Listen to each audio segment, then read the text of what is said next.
Good morning everyone. Today we are going to start the first chapter of algae, that is Chlamydomonas. And before starting with the Chlamydomonas structure, let's first discuss the classification of the Chlamydomonas. Then in the classification, the first rank which we see, that is division, then class, then order, family and genus.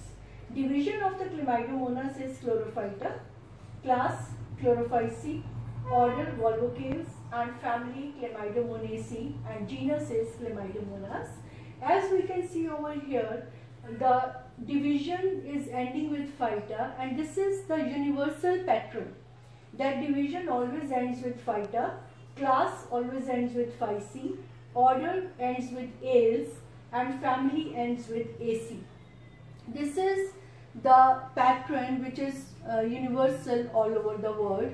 And one thing more, we cannot change the sequence of writing the classification. We have to follow the sequence in the order which is written over here.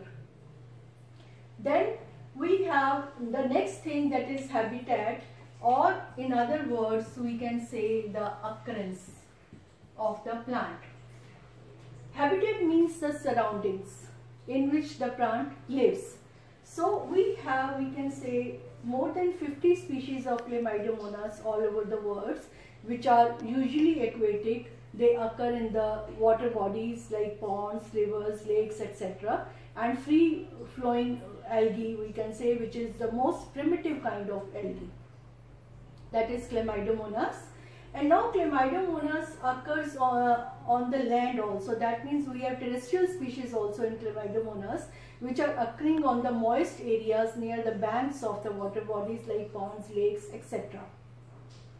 Besides this, we have some unusual habitats of the Chlamydomonas, like we have some of the Chlamydomonas species which are occurring in the alpine region, and in those region we can say the snow which is appearing to be red in color, and that is because of the presence of the Chlamydomonas nivalis, which contains the pigment hematochrome, which imparts red color to the snow.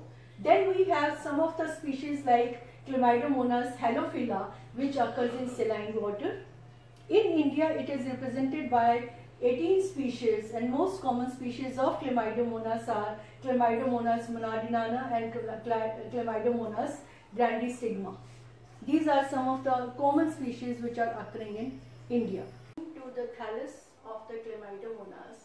Now thallus means, we can say, the plant body, and plant body in the Chlamydomonas is known as the thallus because it is not distinguished into root, stem and leaves. All the algal plants, they are considered as the primitive plants because they contain thallus-like plant body, and because of that they also come under the broad category of the Thallophyta. Now the plant body of the Chlamydomonas, as we know, is a unicellular plant. Unicellular means single cell is capable of performing all the functions like nutrition, growth, reproduction, etc. It is motile. Motile means the plant is able to move, and the motility is due to the presence of the flagella, which are the organs of motion in the plant. And it is biflagellate, means two flagella, as we can see over here, two flagella are there. This is the diagram of the cell of the Chlamydomonas, and I have labeled in short form because of the limitation of the space. Now the shape of the cell is either ellipsoidal, or we call it as pear shape, which is 30 μ in length and 20 μ in diameter. The anterior end is pointed, contains apical papilla. Posterior end is broader and rounded in shape. The cell wall of the Chlamydomonas, which forms the boundary of all the organelles, that consists of the material which we call it as cellulose, as well as glycoproteins, which are the components of the cell wall of the Chlamydomonas. And in some species of the Chlamydomonas, the cell wall is enclosed or covered by the gelatinous sheath on the outer side. And inside, when we see the structure of the cell, then it consists of single cup-shaped chloroplast The size of the chloroplast is quite big, which almost fills the posterior end of the cell, as we can see over here. This cup-shaped chloroplast, single cup-shaped chloroplast, is there in most of the species. There can be change in the shape. There may be H shape or C shape in different species of the Chlamydomonas, but most of them contain cup shape, and cavity of the chloroplast of the Chlamydomonas contains all the organelles like Golgi apparatus, endoplasmic reticulum, volutin granules, etc., as it is labeled over here. Then we have that along with the chloroplast, there is one specialized structure which is associated with it, which we call it as pyrenoids. The number of pyrenoids also varies depending upon the species, but most of the species contain single pyrenoid, and pyrenoids are the starch storing bodies, means they store starch inside the plant. So the reserve food material in the Chlamydomonas is in the form of the starch, which is stored in the pyrenoids. Then we have a single eye spot which is present on the anterior end of the Chlamydomonas. There are two contractile vacuoles at the anterior end. These contractile vacuoles are, we can say, the organs of osmoregulation, which maintain the balance on the water. And then we have, we can say, the two blepharoplasts. These are the basal granules, as we can see over here. These are the basal granules, which are the point of origin of the two flagella. And these two basal granules are connected to each other with the help of a thin fiber, which we call it as paradesmos. And paradesmos is connected to the centrosome of the nucleus. This is a nucleus, single nucleus present in the cavity, and the centrosome of the nucleus is connected with the paradesmos with the help of a thin fiber, which we call it as rhizoplast. So the basal granules or blepharoplast, paradesmos and rhizoplast forms the neuromotor system of the plant. So this is, we can say, the thallus structure of the Chlamydomonas. And one thing which is left over here, that we have the two flagella, and if we see the type of flagella, because later on we will be doing this in detail, that there are two kind of flagella which are mostly present, that is whiplash and the smooth flagella. So here we have whiplash type of flagella. Tensile flagella is not there. The second type is tensile, but here we have only whiplash type of flagella. So this is the thallus structure of the Chlamydomonas. Now the next is, that is the nutrition. Now when we talk about the nutrition of in the Chlamydomonas, as it belongs to Chlorophyta and then Chlorophyceae, so that means they are autotrophic in nature. They can manufacture their own food. So they are known as phototrophs. That in the presence of sunlight and carbon dioxide and water, they are able to perform photosynthesis and manufacture the food, which is utilized by the plant for the functioning, and the rest which is not consumed is stored in the form of starch in the pyrenoids. This is, we can say, the nutrition. The next, that is, we have in the Chlamydomonas, that is the reproduction.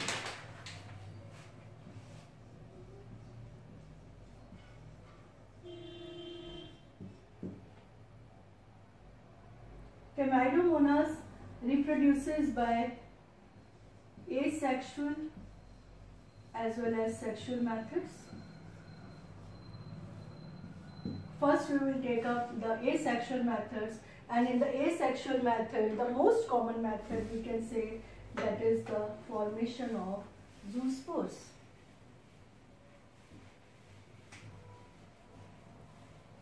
And one thing we have to keep in mind, that zoospores are always formed under favorable conditions, and in all the algae plants, it is the most common method of asexual reproduction, that is the zoospore formation. And zoospore formation is usually occurring during the night conditions. The first step which occurs for the formation of the zoospore is that the cell of the Chlamydomonas withdraws its flagella and it becomes non-motile. It will become non-motile because of the removal of the flagella. And ultimately the contractile vacuoles, they also disappear, and the protoplast of the Chlamydomonas withdraws itself from the cell wall and contracts within the cell wall and forms a rounded structure. And then this protoplast will undergo mitotic division. It will divide in the longitudinal plane, and first we can say the cell will divide into two. Then again they keep on undergoing mitotic divisions. The 2 will form 4, and then 8 and 16, and maybe more cells they are formed, or the nuclear division takes place, and all these nuclei are surrounded by little bit of protoplasm around them. And ultimately when the division stops, then the protoplast will secrete a wall around itself, and there will be smaller cells formed within the common wall. And these smaller cells will now form flagella also. The contractile vacuole will also appear. So these are the, we can say, the smaller versions of the vegetative cell. They are just similar to the vegetative cell, but they are quite small in size. So ultimately we can say these, as we can see over here, that there is withdrawal of the flagella. Ultimately contractile vacuole will also withdraw, and then we have the division of the nucleus into 2 in the longitudinal plane, and then into 4. And ultimately they will, we can say, when they secrete wall around themselves and then they form flagella, then they are ready to move out.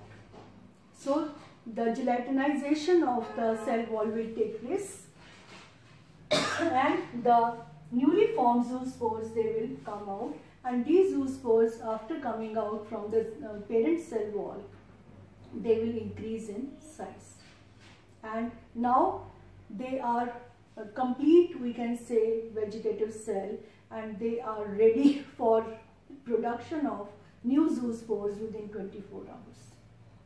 So a single Chlamydomonas cell can produce almost 2 lakhs daughter cells in a week.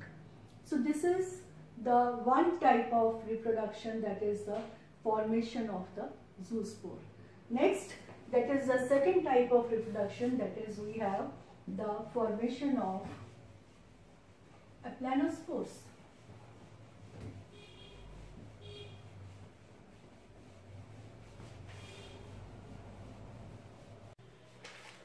The second mode of asexual reproduction is formation of the aplanospores.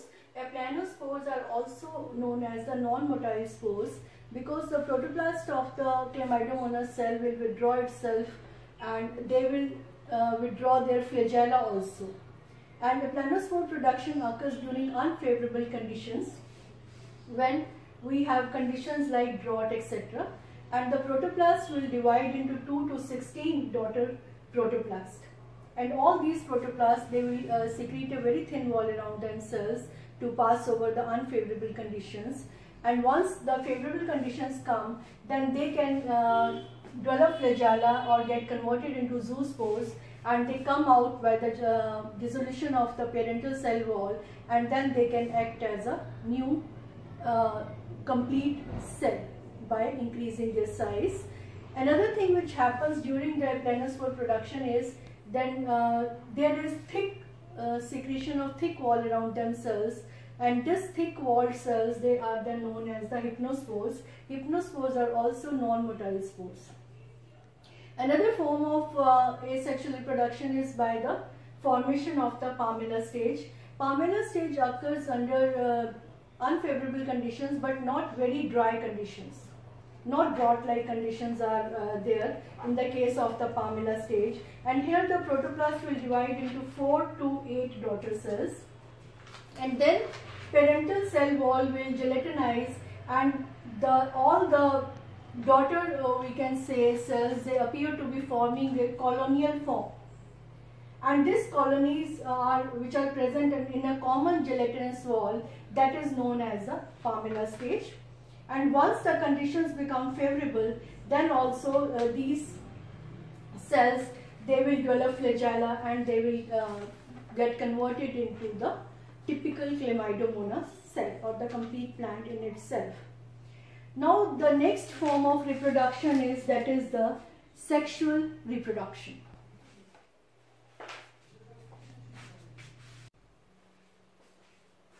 Coming to the sexual reproduction in Chlamydomonas occurs under unfavorable conditions when we have deficiency of nitrogenous compounds in the medium. Then sexual reproduction occurs in Chlamydomonas species, and in Chlamydomonas species we have sexual reproduction which is, we can say, starts from isogamous to primitive oogamous kind of reproduction. Means we have isogamous also, we have anisogamous as well as oogamous kind of reproduction, which we have already done in the general characters. So in the isogamous kind of reproduction, we can say most of the species, they show us the isogamous kind of reproduction, and in this we have that the nucleus of the cell divides maybe into 8, 16 or 32 daughter protoplasts, and they may or may not develop a thin wall around themselves. And in isogamous species, in some of them, the whole of the vegetative cell that will act as a gamete, and that process is known as hologamy. So hologamy is also exhibited in the isogamous species. Now, one thing is there that we have isogamous species, like I told you, that means we have homothylic, means as we know that isogamous means the gametes which are formed, male as well as female gametes, they are similar in structure as well as function. Now, another thing which needs our consideration is the flagella. The flagella of the gametes are containing a special chemical which we call it as agglutinin.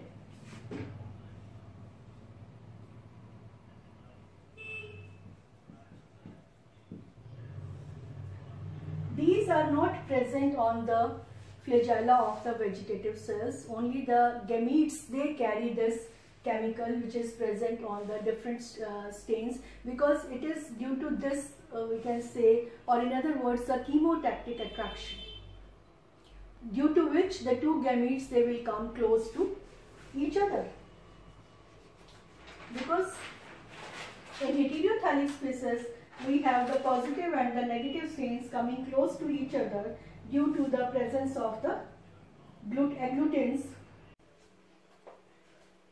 In the heterothallic species, the gametes of the opposite strains come close to each other due to agglutins, means the chemotactic attraction, and then they may form all the flagellas, they are directed towards the center, and they may form a clump of maybe 50 or more gametes, and later on these gametes they get their flagella free from each other, and paired gametes, they move away from the clump. And in another case we can say, like I told you, anisogamy, in which we have the typical example that the female gametes, they are quite large in size, and there may be the formation of only 2 to 4 gametes which are formed. As we are aware, more than we can say 16 or even 32 gametes which are formed within single cell. Here we have only, we can say, in anisogamy, 2 to 4 female gametes are formed, and the gametes which are formed in the male cell, that number is more. That is why male gametes are known as microgametes, means they are smaller in size, and female gametes are known as macrogametes because they are larger in size. And these two, we can say, they come close to each other, and female gamete is almost half the size of the male gametes, and they are more active. And active male gametes come close to female gametes and fuse with each other to form a zygote. Then the third kind, that is the oogamy. In the oogamy we have, we can say, the vegetative cell acts as a complete, we can say, female gamete. There is no change at all. Simply it withdraws and the whole cell gets converted into the female gamete. And the male gametes may be, we can say, 16 to 32 in number, or the microgametes which are formed. And the female gamete is completely, we can say, the passive in nature. Means it does not move at all. Because of its large size, it is a non-motile female gamete, and they fuse with their anterior end to form zygote. Now this is the diagram of the isogamy actually, and almost the similar diagrams except the shape and the size of the gamete. We have the same diagram will be in all the three kind of sexual reproduction, that when the two gametes fuse with each other, they fuse with their anterior ends with their flagella, and the point of fusion between the two gametes, we can say, at that point the wall will get dissolved, and then this zygote will become quadriflagellate, and these quadriflagellate means 4 flagella, and all the organelles are in double, that the 2 ispot, 2 nuclei, and 4 contractile vacuoles, etc. And these 2 nuclei, they remain as such for some time, means they don't get fused with each other. Later on the flagella will be withdrawn and the 2 nuclei fuse and they form the zygote. Zygote ultimately matures and accumulates large amount of starch in it, and all the carbon dioxide, light is essential, we can say, for the development of the zygote. It will enlarge in size enormously before germination. Next step, once the zygote is formed, that is the germination of the zygote, and it always germinates in the dark conditions. And this, before germination, the diploid nucleus will undergo meiotic division and it will form 4 haploid nuclei, as we can see over here. And these 4 haploid nuclei, if it is heterothallic species, then 2 will be of positive strain and 2 will be of the negative strain, and all the nuclei, they will accumulate small amount of protoplasm around themselves, and then they will secrete a wall to form a zoospore. And these zoospores will be, we can say, formed within the zygote, and inner wall of the zygote that will dissolve, and the outer wall will be, as we can see over here, that is the sculptured wall.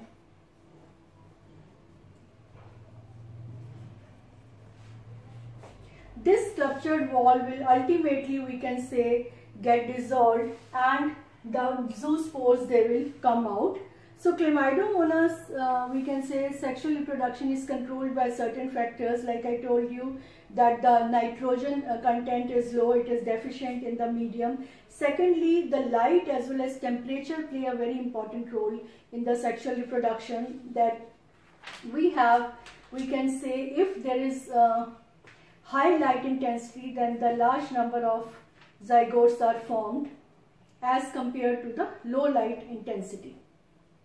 So the presence of agglutinin also, which forms a coating over the flagella, that is a very necessary component for the sexual reproduction. So this is the complete life cycle of the Chlamydomonas, and in this we can see that the complete life cycle, we have maximum duration, that is of the haploidy.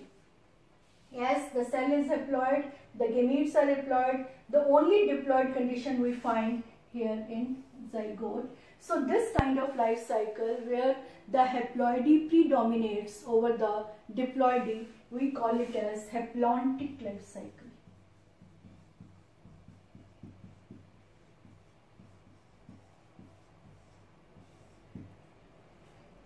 So in Chlamydomonas we have haplontic life cycle. So this is the complete, we can say, the life history of the Chlamydomonas, and you can go through it and then we can see the questions in the book and we can discuss it. Thank you.